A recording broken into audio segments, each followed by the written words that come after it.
Hello, you multiplying munchable Maltesers.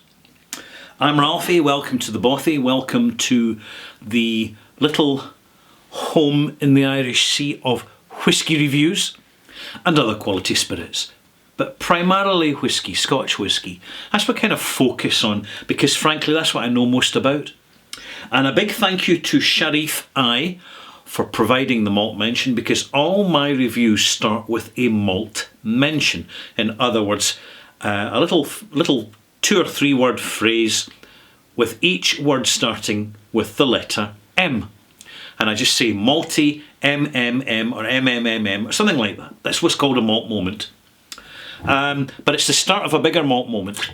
And the bigger malt moment is when I actually open a bottle of whisky, which I've been tasting for several weeks, and I review it for you. I introduce it to you if you haven't seen it before, and I tell you all about it. I give you an opinion and perspective, because there are times where an opinion and a perspective will be more valuable than an in-depth backstory of facts.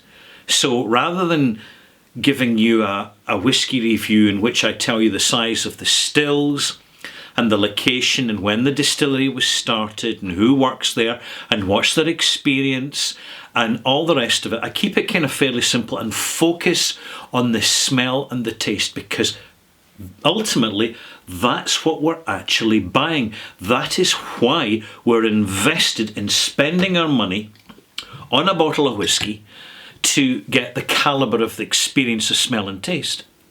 And this is a very interesting whisky, but I'm going to start by saying it's not for everybody. It is very young. It really is. Take my word for it. Very, very young. Now, before I go any further, I just want to let you know this is Ralphie Review 992. I should have mentioned that at the beginning, but hey ho, you know how it goes when you don't have an editing suite and all sorts of fancy graphs and charts. So, it's Ralphie Review 992. I'm reviewing Loch-Lee Ploughing Edition First Crop. I think it says crop. By the way, if you're looking for a steampunk or magnifying glass, and every whisky enthusiast needs a magnifying glass so you can actually read these labels, which are not designed to be easy to be easy read. Whether it be the size of the lettering or whether it be the font, or usually it's because the ink and the background, the actual font colour and the background are too similar, as in this case. Or they use metallic writing, which is never easy. In this case, the gold writing. So we've got to catch the angle right here. First crop, that's what it says. It also says it's non-chill filtered in natural colour and it's bottled at 46%. That's what it says. When I go to the back label, it's very typical of a modern distillery bottling. There's a lot of kind of singularity gone into the bottle itself. And it's tactile, which is actually increasingly a factor in modern whisky bottles, particularly official bottlings, is the actual feelability and touchability of the bottle. It's becoming more a part of the experience, and I know a few distilleries are picking up on that. But it's saying on the back of the label, Loch-Lee is an independent family-owned distillery in the heart of Ayrshire, Scotland, which makes it a lowland single malt. Just so as you know, we grow our own barley, distill our own unique spirit, and mature all our casks on site. You see that? Matured on site. Okay? Using local barley. Again, that's significant. Already we're getting little clues, little evidences to suggest this is a carefully made whisky. And because the distillery is so young, they've got to get it right. That's another clue. This is a very new distillery. Hence the reason why this is such a young spirit. It's been out for a while now, and they're actually coming round to their second editions of older, more mature spirit. So if you're this is possibly too young for you, just hold off for a year or so. Then you can come back to Loch Lee. But in the meantime, because of the diversity that it brings to a whisky experience, that's the reason I'm reviewing this in particular.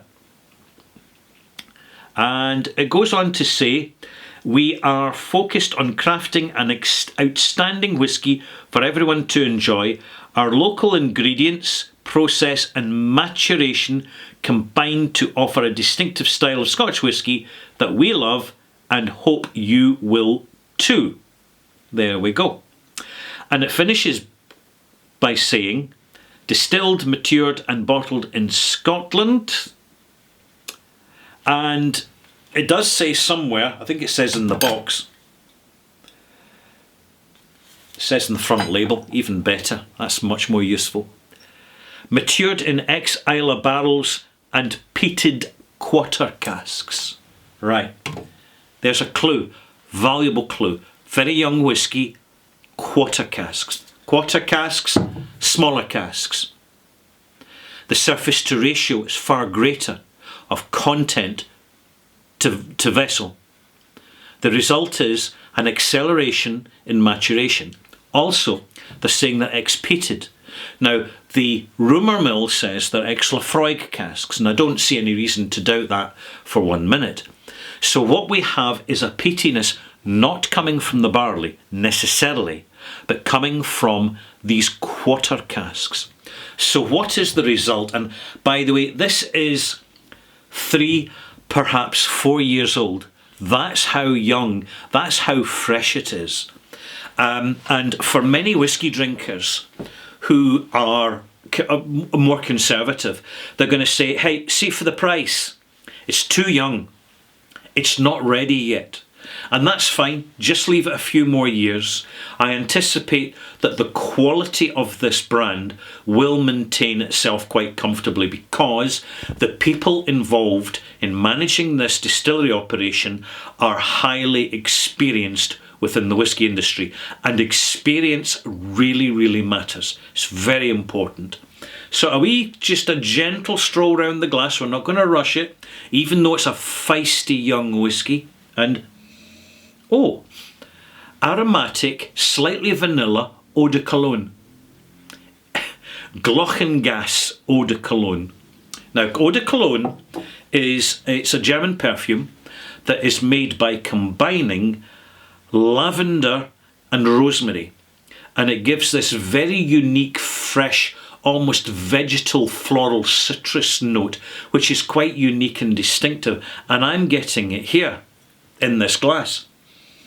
So we're off to a good start in respect that this is a very young whisky, unusually young for the type of whiskies I tend to buy.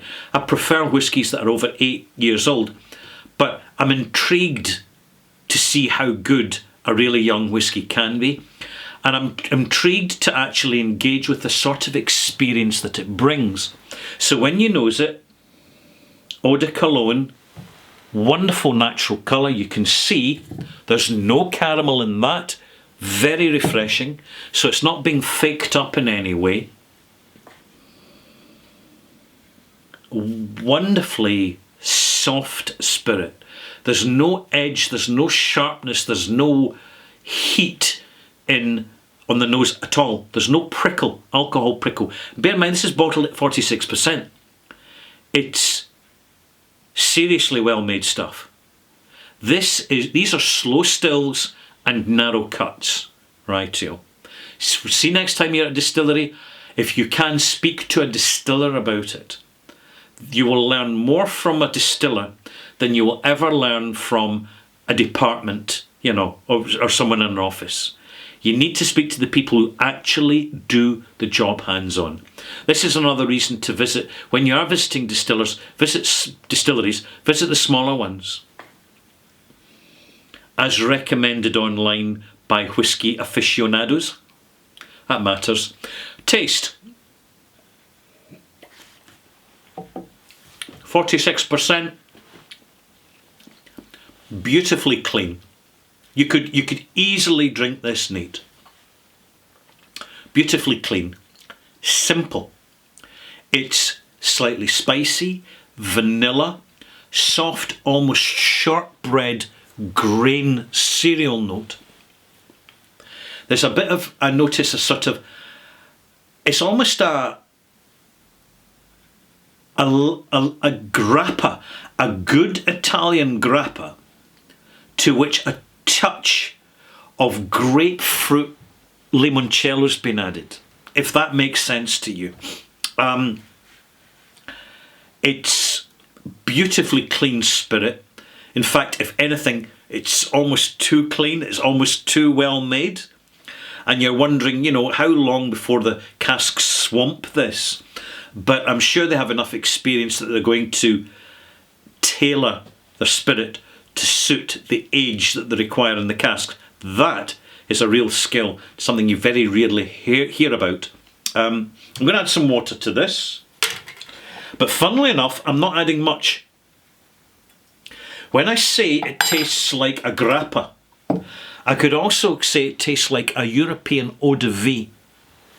An eau de vie is a soft, refined spirit of a particular flavour.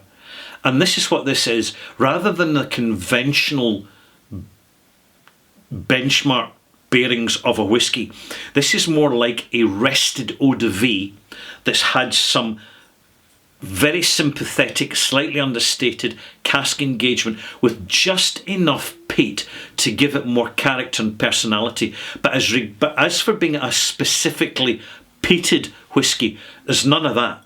Not at all. This has been very well composed as a spirit. Beautifully, actually. I'm very impressed. When you add water, boom, a little bit more of that peatiness immediately jumps out at you. And I say immediately because it's a young spirit. It will react more quickly than a more aged spirit that has the layers of the interaction over time of the oak and the spirit. So young spirits tend to kick into life a lot more quickly.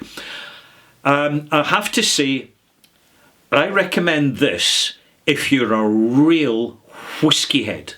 If you're a real malt head and you're really malt curious and you want to taste a particularly young whisky that does it well, you'd buy this. However, if you're a more occasional whisky drinker, I would give this brand a few more years because you're paying a significant premium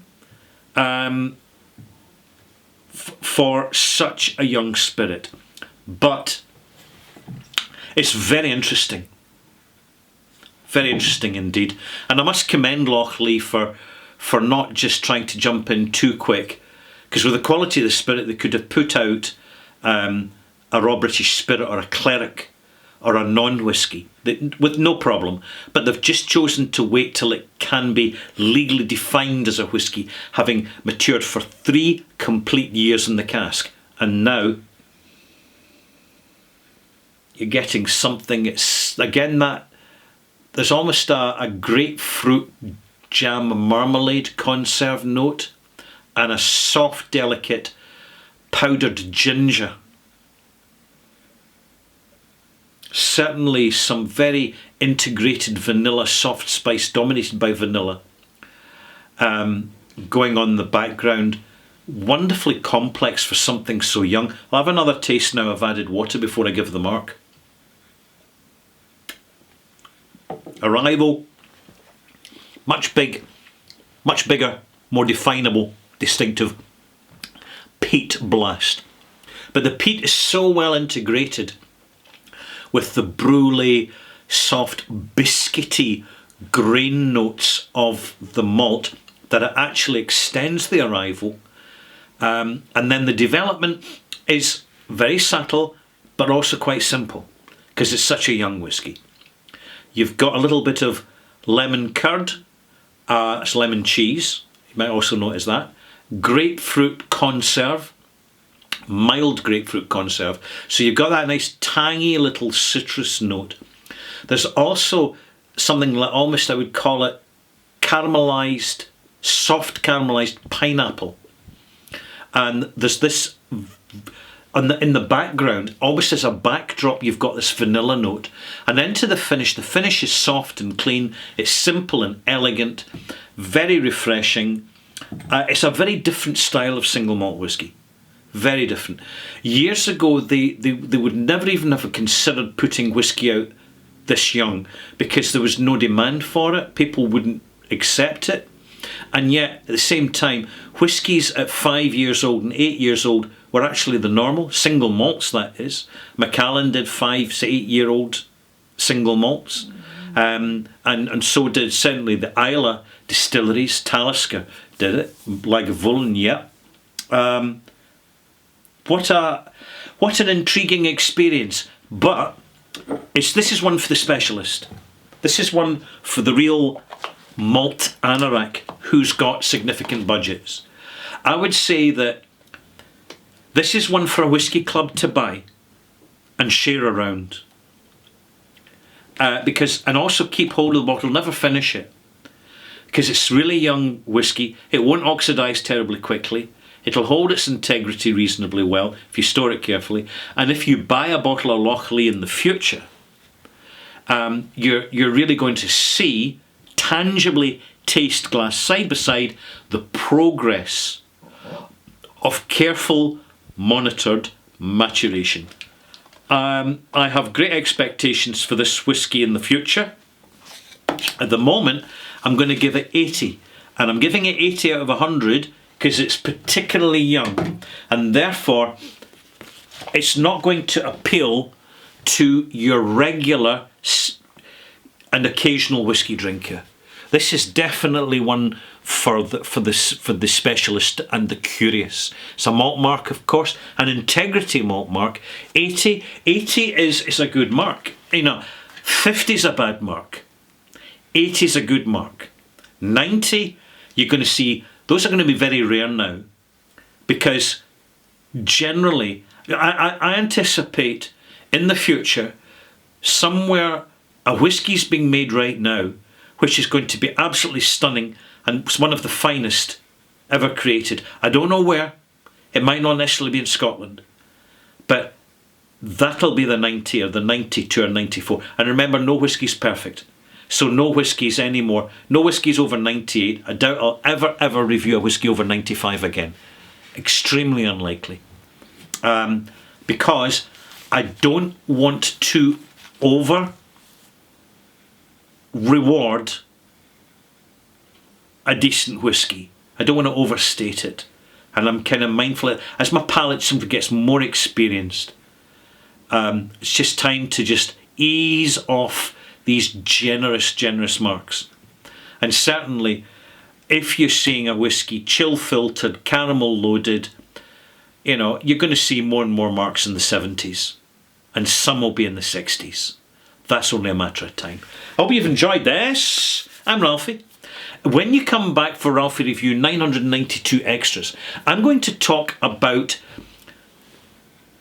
the diversity of whisky. The diversity of whisky which is much more dramatic than it used to be. We used to get age-stated single malts, non-age-stated blends, the occasional non-age single malt, which was perfectly competent, because it was simpler times than the old days. But things are more complex now. Not only that, but we're getting so many more whiskies from beyond Scotland that I think we need to be aware of the diversity of experience and how that's changing over time. So that's what I'm going to be discussing in my extras. So a little bit of a deep dive. So I hope you'll join me. I'm Ralphie from the Bothy. See you soon.